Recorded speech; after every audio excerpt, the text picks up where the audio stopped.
जीवन में तकलीफ, निराशा, परेशानी ये क्यों आती है दोस्तों? ये इसलिए आता है क्यों। जय मसीह की। आज हमने वचन लिया है मत्ती रचित सुसमाचार उसके 11 अध्याय उसके 28 पद।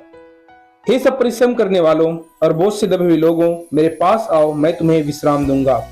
मेरा जुआ अपने ऊपर उठा लो और मुझसे सीखो, क्योंकि मैं नम्र और दीन हूं, और तुम अपने मन में विश्राम पाओगे, क्योंकि मेरा जुआ सहज और मेरा बोझ हल्का है।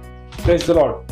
मेरे मसीह भाई और बहनों, परमेश्वर का कलाम हमको सिखाता है कि परमेश्वर कहता है मेरा जुआ आप ले लो और आपका जो बोझ है मुझे दे दो। यहाँ पे पवित्र कलाम हमको और आपको बताते हैं मेरे प्यारों कि हमें अपने जीवन में जो भी टेंशन है, तनाव है, उसको उस परमेश्वर को देना है, ताकि वो परमेश्वर अपनी शांति हमें और आपको दे। वचन लिखा है, हे सब परिश्रम करने वालों और बोझ से दबे हुए लोगों, हे तकलीफ में रहने वाले लोगों, हे परेशान रहने वाले लोगों, हे हताश रहने वाले लोगों, तुम मेरे पास आओ, तुम मेरे पास आओ, मैं तुझे विश्राम दूंगा। परमेश्वर का वचन कहते हैं मेरे मसीह भाई बहनों, तुम मेरे पास अगर आते हो तो मैं क्या दूंगा? तुम्हें विश्राम दूंगा। ऐसा विश्राम जो संसार नहीं देता, जो हमें कहीं पे नहीं मिल सकता, ऐसे विश्राम, शांति को परमेश्वर हमारे और आपके जीवन में देना चाहता है। यहाँ पे वचन कहता है, मेरा जुआ अपने ऊपर उठा लो और मुझसे सीखो। हम जानते हैं प्रभु यीशु मसीह का वचन कहता है, मैं संसार की शांति नहीं लेकिन अपनी शांति तुम्हें देता हूँ। यहाँ जुआ की बात कर रहे हैं मेरे प्यारों। कहता है कि उसका जुआ क्या है? उसका जुआ है लोगों को सुसमाचार सुनाना, पवित्रता के बारे में बताना, उद्धार के बारे में बताना। प्रभु यीशु मसीह इस दुनिया में आया कि क्या करे? लोगों का उद्धार करे। यहाँ पे कहता है, मेरा जुआ अपने ऊपर उठा लो और मुझसे सीखो, क्योंकि मैं नम्र और मन में दीन हूँ। मेरे मसीह भाई बहनों, हमें आज प्रभु यीशु मसीह की तरह नम्र बनना है, आज प्रभु यीशु मसीह की तरह दीन बनना है। Praise the Lord. और तुम अपने मन में विश्राम पाओगे। जब हम दीन बनते हैं, जब हम नम्र बनते हैं और परमेश्वर के नजदीक पाते हैं, तो वहां पे लिखा है तुम अपने मन में क्या पाओगे? विश्राम पाओगे। मेरे मसीह भाई बहनों, एक बहन से मैं बात कर रहा था, वो अपनी कर्ज के बारे में मुझे बता रहे थे कि मैं बहुत परेशान हूँ भैया। तो कुछ पैसा उधार लेके गए हैं दोस्तों, लेकिन वो क्या कर रहा है, 8 महीने 9 महीने हो गए, लेकिन उस बहन को रिटर्न नहीं कर रहा है। वो बोल रहा था मैं परेशान हूँ। मैंने एक शब्द बोला, बहन कोई बात नहीं, परमेश्वर उपाय करने वाला है। हो सकता है आपके जीवन में भी ये परेशानी होगा दोस्तों, लेकिन आप घबराए मत। प्रभु यीशु मसीह उपाय करने वाला है। परमेश्वर जानता है हमारी जरूरत को कि हमें कौन से टाइम में चाहिए, कौन से समय चाहिए। इसलिए आज आप अपनी जरूरत की चीजों को परमेश्वर से मांगे।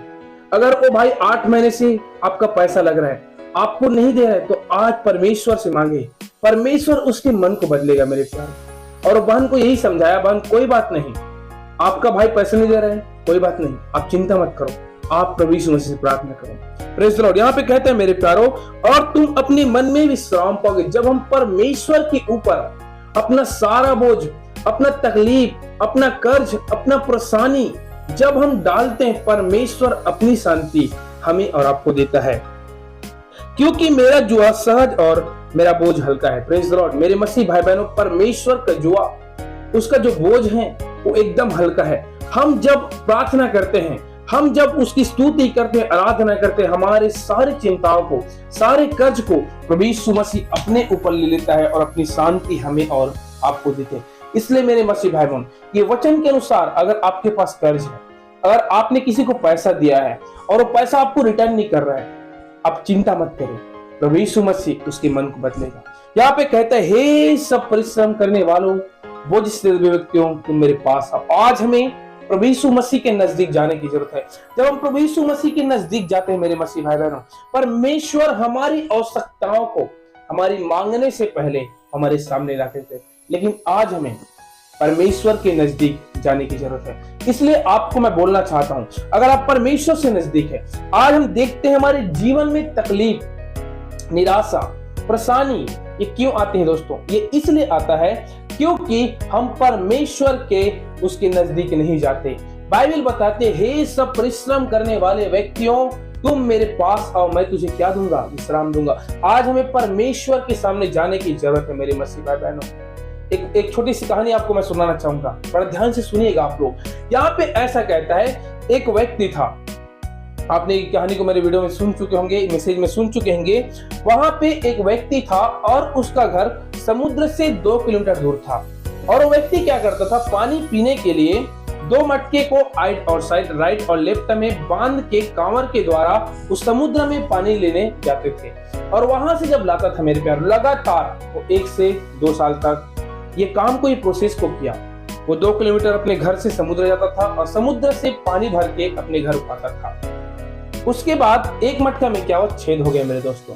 छेद होने के बाद वो फिर से वो किसान वो मटका, छेद हुआ मटका में कांवर में लेके जाता था, समुद्र से पानी लाता था। वो मटके को तोड़ा नहीं।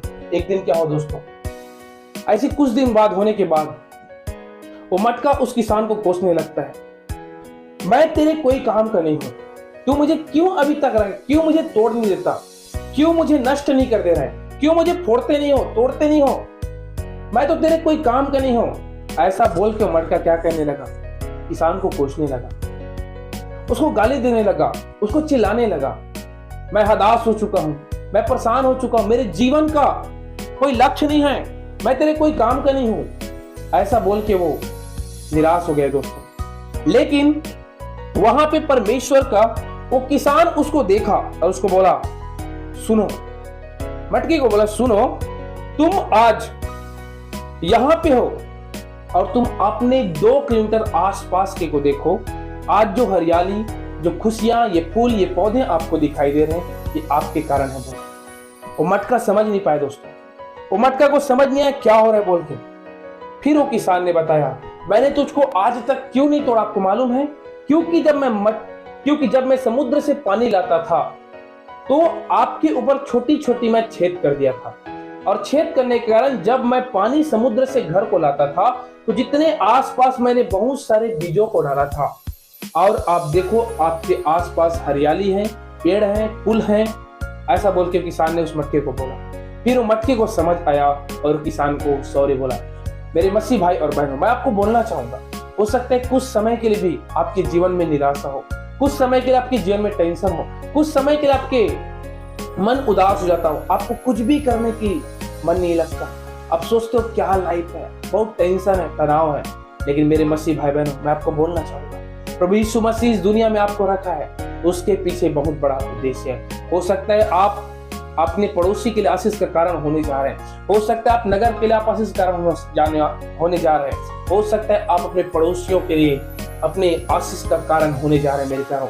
इसलिए परमेश्वर को कोसे नहीं, क्योंकि परमेश्वर हमारी आवश्यकताओं को और परमेश्वर हमारी जरूरतों को जानते हैं कि हमें क्या जरूरत है। मटके को समझ आया, सचमुच पिता तुम्हारी आवश्यकताओं को जानता है और हमें इस पृथ्वी में रखने के पीछे परमेश्वर के उद्देश्य को मटके ने समझा मेरे प्यारे। इसलिए आप घबराए नहीं, चिंता मत करो। आप निराशा में हैं, कर्ज में हैं, टेंशन में, तनाव में, कोई बात नहीं। मेरा प्रभु यीशु मसीह आपको प्यार करता है, प्रभु के नजदीक है, परमेश्वर आपको शांति देना चाहता है। ये वचन के द्वारा प्रभु यीशु मसीह आपको आशीष दे। आमीन। God bless you.